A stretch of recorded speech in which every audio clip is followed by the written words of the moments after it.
So you think your water broke. Maybe water is leaking downstairs or there's a change in discharge. What does that mean? What does it mean going forward? Today, I'm going to give you all the tips to know if your water's broken. Now, this is a really important one to learn from an expert. In case we haven't met yet, hello, I'm Hilary. I'm the pregnancy nurse. I've been a nurse since 1997. I have 20 years of labor and delivery experience, and I have seen thousands of patients who think their water has broken at the hospital. And this is really important to know if it did or if it did not, because there can be serious consequences, which we're going to talk about, so stay tuned. This video is sponsored by the online prenatal class for couples. I got to tell you, everything about pregnancy, you're like, oh, that'll be really clear cut, until it's actually happening to you, and labor is no exception. So come join me in the online prenatal class for couples. In just 3 hours, we're going to get you prepared, not scared, for your upcoming hospital birth. Okay, like I said, this seems like it would be really clear, right? The faucet in your birth canal turns on and you know your water is broken. But as you get towards the end zone of your pregnancy, discharge changes, everything's changing down there. It just becomes really unclear. And I gotta say, this was true for me as a labor and delivery nurse.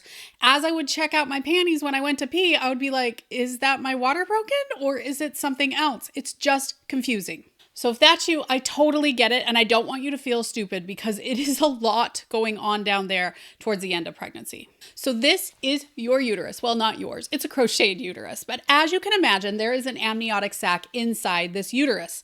Now, if your water were to break at the top, now only a little bit comes out, right? Because you're standing upright. However, if the water was to break at the bottom, the whole thing gushes out. Visualize it as a big water balloon. That's what your amniotic sac is. Fun fact, did you know that the amniotic fluid is generally mostly baby pee as you get towards the end of pregnancy?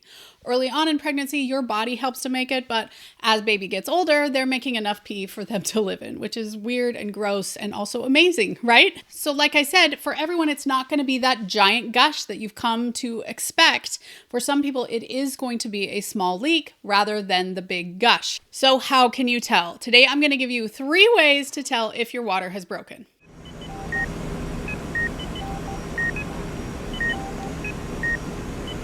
Now, here's a pro tip. In general, it doesn't matter if you know immediately if your water has broken. You can give it some time to kind of decide what's going on in your uterus.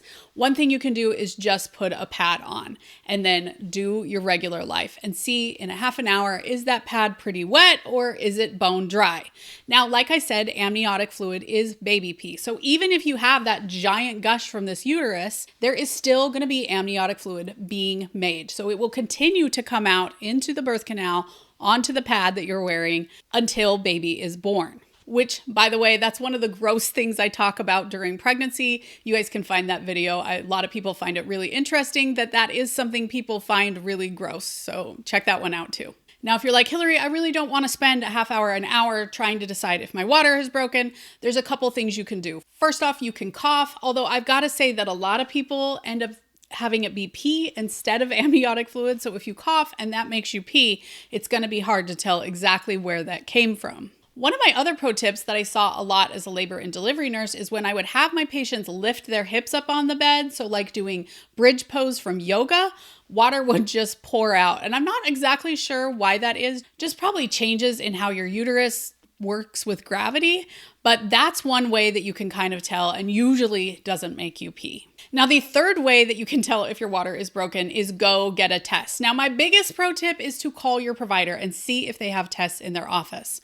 The tests that we use are called Amnissure or ROM Plus, although back in the day, we used to use something called nitrazine paper, which in general was a pretty good test, although not perfect. I would guess that some doctors still have that nitrazine paper that they can check you with in the office because it is cheap and available for you to use, but call your provider to find out what they recommend. Now, why would we want your provider to test it rather than coming to labor and delivery? Let me just say it's time. When you go into your provider, they already know you, they have a chart on you, they can immediately just test it and then you can go on with your merry way, versus when you come into the hospital, we have to do the whole admission thing, we have to get an NST. It's gonna be an hour plus for you to come into us, not to mention possibly a copay. So this video could be saving you a ton of money if your provider will check in the office. Hopefully your belly is not the only thing that's growing right now. We are really trying to grow our channel here on The Pregnancy Nurse, so every time you guys like and subscribe, it really helps our channel grow and we really appreciate it. Okay, I forgot one really important thing. If you think your water has broken, especially if you get the giant gush of fluid, you just want to make sure that nothing is in your birth canal at that point in time. Things we're looking for include a baby arm, hand, or possibly the cord. If you find any of those in the birth canal, you need to get your bum up in the air and call 911. This is an emergency and you need to be at the hospital ASAP. Those things are super, super rare, but important to know about. Okay, so why does this matter in general? Who cares if your water has broken? It doesn't always mean that labor is starting right away. The thing is, inside your uterus, your amniotic sac is the thing that has been keeping out bacteria and other issues from getting to both your uterus and the baby. So once that uterine sac is opened up, it gives the chance for any bacteria that are in your birth canal to travel up into the uterus that can both infect your uterus and the baby. That's something called chorioamnitis, and we really want to try and prevent that.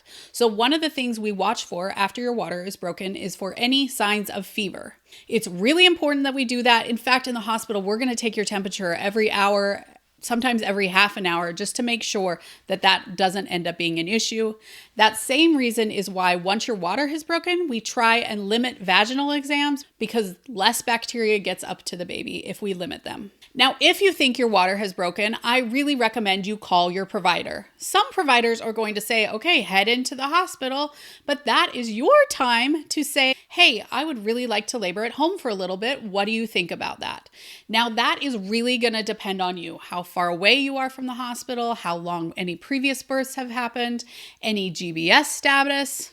By the way, if you guys want a post about GBS, tell me down in the comments. I would love to make one for you if people are interested. So while a lot of providers just automatically say head into the hospital, that doesn't mean that you have to do that. I really believe that the best place for you in early labor is at your home, and you can safely do that even if your water has broken, as long as your provider is okay with it. Again, if you have specific issues, it's better to be into the hospital, but that's not true for everyone. So once your water has broken, are you in labor? Well, labor tends to be the thing that causes your water to break most often.